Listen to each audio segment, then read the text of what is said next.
finishing my master's degree, and I wanted to play with a clarinetist. And it was a challenging piece for recording a clarinet. So I went to a chamber music meeting, and I remember asking Peter Stoll, who actually was Becky's teacher, I said, who in here is up to the challenge of this really avant-garde kind of 30-minute dazzling spree of notes? And he goes, there's 2 clarinetists in this room I'd recommend. And he points down on the stage to Becky and to another guy who was talking to my friend. So I went up to Becky and I asked her, would you like to play this piece with me? And she goes, well, why don't you give me the music and I'll think about it. So that was our very first encounter. Well, I'm lucky for you that your friend went and was talking to the other guy, because you could have played the duo with him, and then you would have missed out on me for the rest of your life. Sometimes I wonder, sometimes I wish he was not talking to me. So from there, we had our first rehearsal. The one thing that, as an accordionist in that environment, I was always trying to prove my worth, because by its very nature, very few people know a lot about the concert accordion. And so I'm always kind of on the defensive the first time I meet someone, whether it be a pianist or a violinist or a singer. I'm always trying to people with centuries and centuries of classical tradition behind them. Right. And here comes the new guy in town. So when I met Becky, the first thing I was ready to do was to defend why we would play a piece for accordion and clarinet. And she was so open to it. And at the first rehearsal, we're going through things, and I said, it's just fun playing with her. There's none of the pomp and circumstance that I felt was kind of prevailing in that environment, or the stress. It was just 2 people playing very difficult music and laughing at everything that was going wrong. And I thought, right from that moment, I offered her a brownie. I brought 3 brownies, and I figured I'll have 1 each, and then the last one I'll have on my way home. Well, I offered it to Becky just as one of those nice little things you do. And I said, would you like the last brownie? She goes, okay. And she immediately took it and ate it without even denying it one time.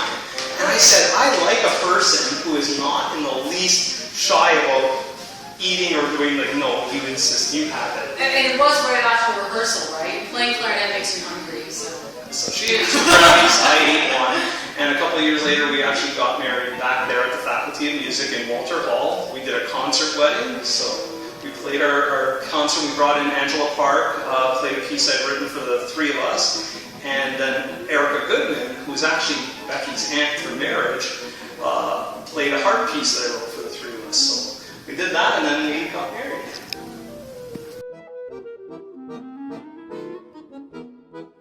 Well, we played in northern locations, the Northwest Territories and Whitehorse, Yukon. In the Territories, we played in a little town of 50 people. It's about an hour and a half drive from Yellowknife. And it literally is a town of 50 people, one-room schoolhouse. One-room schoolhouse with, what, 7 7 kids students for the whole school? K to 12. Yeah. So 7 students, and there was a sign that said, please welcome Acclarion when we drove in, so that was kind of out there. And then small towns in the States, like Perryville, Missouri, where you go into a Pizza Hut and you see they have it as a placemat setting, a picture of you, and then the whole time you're eating, you're wondering if the waitress will recognize that you're the people on that placemat. So those were kind of fun experiences. Yeah.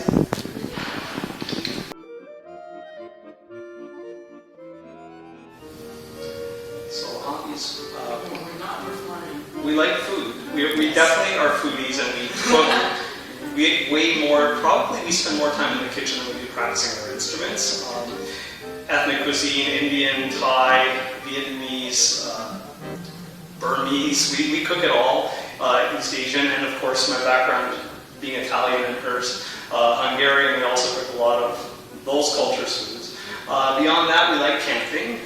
And when we were living up north for the past 5 years, we had been doing a lot of camping. We haven't much the past 2 years, so we'll revisit that. We built model trains, little N-scale model trains and amusement. We actually are developing Mozart.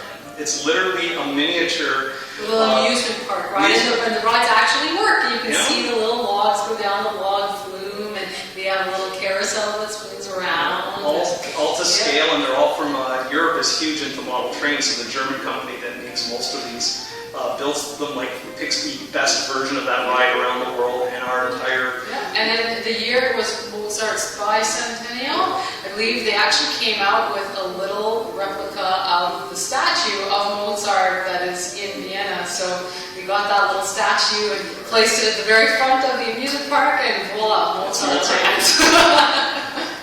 That's about it. A little gardening here and there, but we're neither of us is really proficient. So we No. kill our plants more than we grow them. But Inorganic gardening. there you go. Replace the plants with rocks. Yes.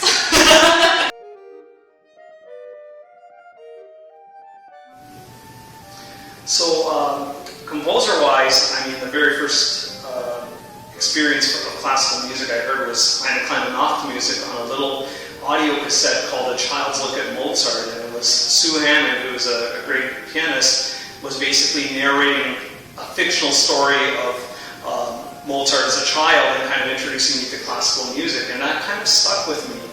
So Mozart is my absolute favorite. I love the lyricism of his music. I love the symmetry and yet the complete, like the innovation of how he takes 8-bar phrases and finds ways to still break up the kind of predictability.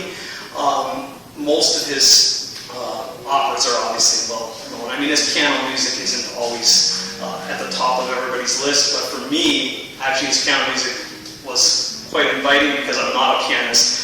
Also, for me, that I could handle some of the sonatas, the Mozart sonatas. Once we got into Beethoven, it was getting a little ambitious for me. I also love Bach. I love the counterpoint, and even in my own writing, I'm very heavily into 3- and 4-part writing to create like these contrapuntal voices. And with the accordion, I can play Bach and Mozart. The romantic stuff gets a little difficult. I love Grieg's piano concerto. The second movement of the Grieg piano concerto is mind-blowingly beautiful. And of course Tchaikovsky.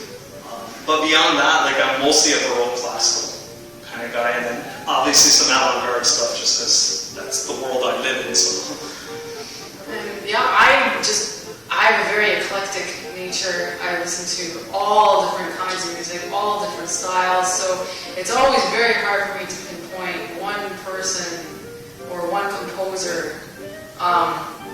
I love them all, and I would just give me the music and I will play it.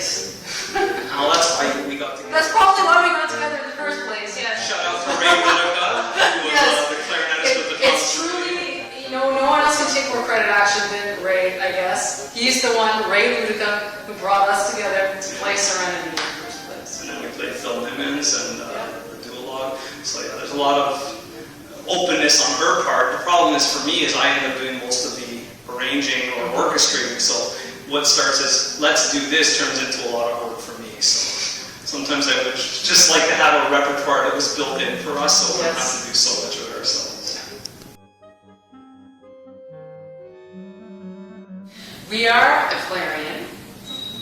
And this has been our 5 minutes.